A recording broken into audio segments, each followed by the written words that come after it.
ایک حدیث ہے مشکات شریف میں، اس کے آئینے میں ہم نے اپنے ملک کو بھی دیکھنا ہے، امت کے اجتماعی مسائل کو بھی دیکھنا ہے۔ نبی اکرم صلی اللہ تعالیٰ علیہ وسلم کے الفاظ کی روشنی میں ہم سب نے اپنے اپنے لیے راہ کا تعین کرنا ہے۔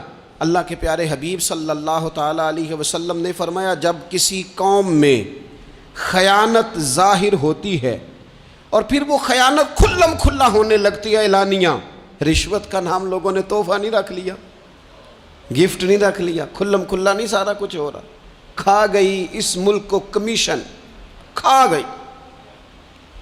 یعنی جو آدمی جس کو پیرے پہ بٹھایا تھا نا، پیرے دار بنایا تھا، وہ کمیشن ایجنٹ بن گیا۔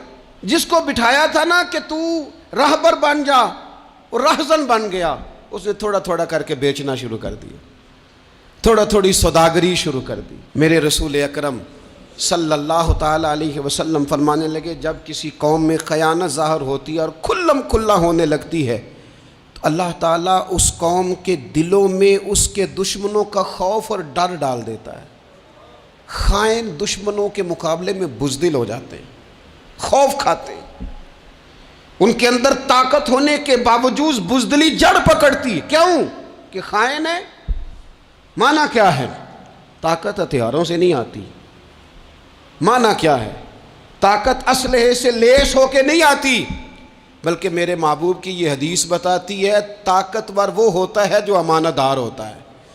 امانت دار لوگ طاقتور ہوتے ہیں۔ محبوب کی حدیث پاک ہمیں یہ سبق دیتی ہے۔ اور دوسرے نمبر پہ نبی اکرم صلی اللہ تعالیٰ علیہ وسلم نے فرمایا، جب کسی قوم میں بدکاری پھیل جاتی ہے اور عام ہو جاتی ہے، حضور علیہ الصلوۃ والسلام فرماتے ہیں پھر اس قوم میں بکثرت موتیں ہونے لگتی، بسوں کی بسیں الٹ گئیں، درجنوں بیسیوں لوگ بیک وقت موت کے منہ میں چلے گئے۔ حضور فرماتے ہیں کہ یہ وہ سزا ملتی ہے اس قوم کو جو بدکاری کو عام کر دیتی ہے۔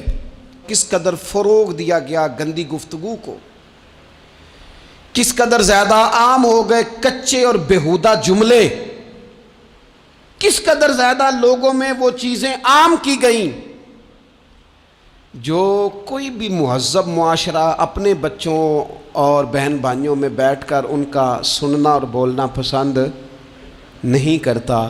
خوش مزاجی کے نام پر کیا زہر گھولا گیا نئی نسل کے وجود میں کہ وہ کہاں کہاں گفتگو پہنچ گئی اور کیا کیا بات ہوئی، اور کس طرح معاذ اللہ ذو معنی باتیں، ایسی گفتگو جو شریف النفس آدمی اور وزادار آدمی ویسے ہی پسند نہیں کرتا، وہ عام ہو گئی اور جوانوں میں عام ہوئی۔ اس قوم میں جس کو کل کو آپ نے مامار بنانا تھا، اس کے آپ نے باغ ڈور دینی تھی، اس کے ہاں یہ چیزیں عام ہوئی۔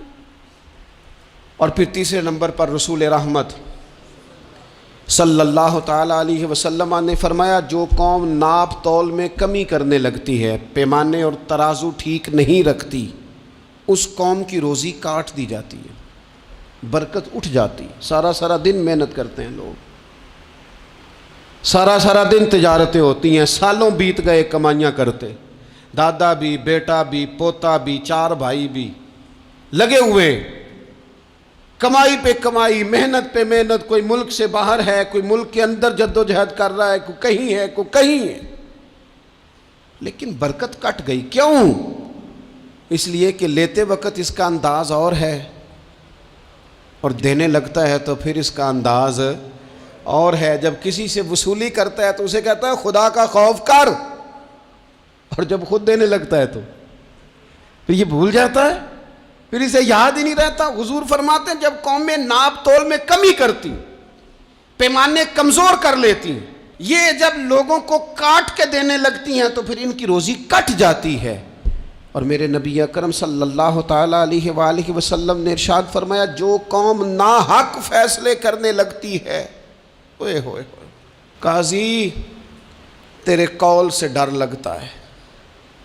جب قاضی بکنے لگتے ہیں، جب فیصلے خریدے جاتے ہیں، جب عدالتوں کے ریٹ لگتے ہیں، جب من چاہے فیصلے لیے اور دیے جاتے ہیں، رسول کریم صلی اللہ تعالی علیہ وسلم نے فرمایا جو قوم ناحق فیصلے کرنے لگتی ہے اس قوم میں خون ریزی پھیل جاتی. جب مجرم کو سزا نہیں ملتی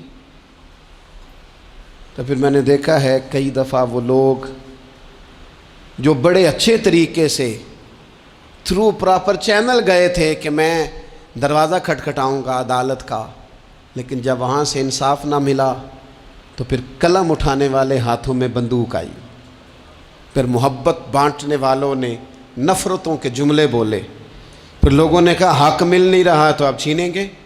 اللہ کے محبوب علیہ السلام نے پہلے سے ہمیں آگاہ کیا. حضور فرمانے لگے جو قوم ناحق فیصلہ کرنے لگتی ہے اس میں پھر خون ریزی عام ہو جاتی ہے. اگر وقت پر فیصلے ہونے لگیں اور صحیح ہونے لگیں تو قوم قتل و غارت گری سے بچائی جا سکتی.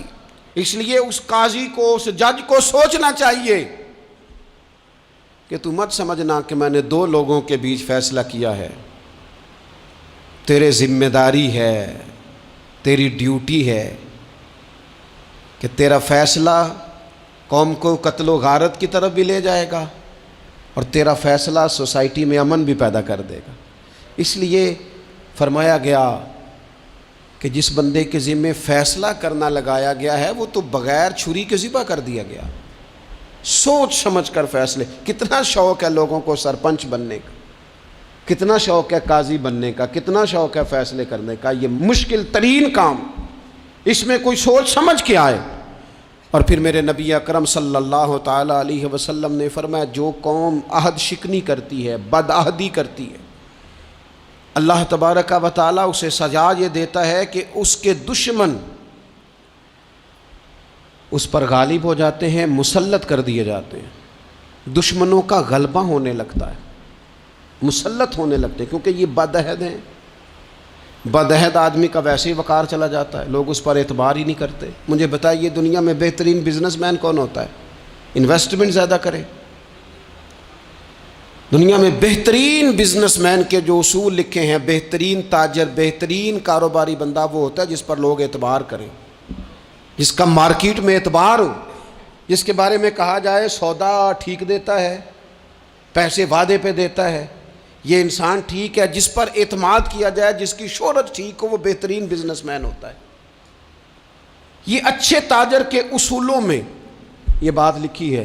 تو جو قوم بدعہدی کرے گی پھر اس کے دشمن اس پر مسلط ہو جائیں گے. کیوں؟ اس لیے کہ اس کا وقار ختم ہو جاتا ہے. بدعہد قوم کا، عہد شکنی کرنے والی قوم کا وقار اٹھ جاتا ہے. جب لوگوں کی نظر میں اس کا وقار نہیں رہتا تو دشمن غالب ہو جاتے.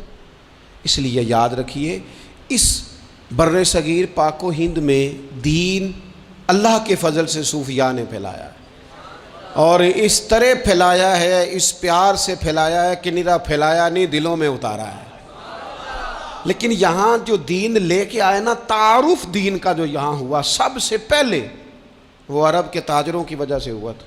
ہندوستان کے تاجروں نے جب عرب تاجروں کے ساتھ تجارت کی تو ان تاجروں کی وفاداری، وعدے کی پابندی، بات کی سچائی اتنی اعلیٰ تھی، اتنی مضبوط تھی کہ یہ ہندوستان کے لوگ ان سے پوچھنے لگے تم کس مذہب کے ماننے والے ہو؟ اتنے پکے ہو اپنی بات کے، اتنے مضبوط ہو تم اپنی بات، کس مذہب کے ماننے والے ہو، کس نظریے کے ہو، عقائد کیا ہیں؟ انہوں نے کہا کہ ہم محمد عربی صلی اللہ علیہ وسلم کے دین کے پیروکار ہیں. آپ میری بات کو سمجھ لیجئے گا، دین صرف تبلیغ سے نہیں پھیلتا، صرف تقریر سے نہیں پھیلتا، فقط واعظ و نصیحت سے نہیں پھیلتا، دین معاملات سے بھی پھیلتا ہے. آپ کا لینا دینا کس طرح کا ہے، آپ کا لوگوں کے ساتھ ربط کس انداز کا ہے، یہ ساری باتیں بھی آپ کا کردار آگے پھیلاتا. عرب تاجروں کی وجہ سے یہاں دین کا تعارف ہوا تو ہمارے اچھے اعمال ہماری زندگی پر اثر انداز ہوتے ہیں. اپنی زندگی سے ایک ایک کر کے کوتاہیوں کو نکال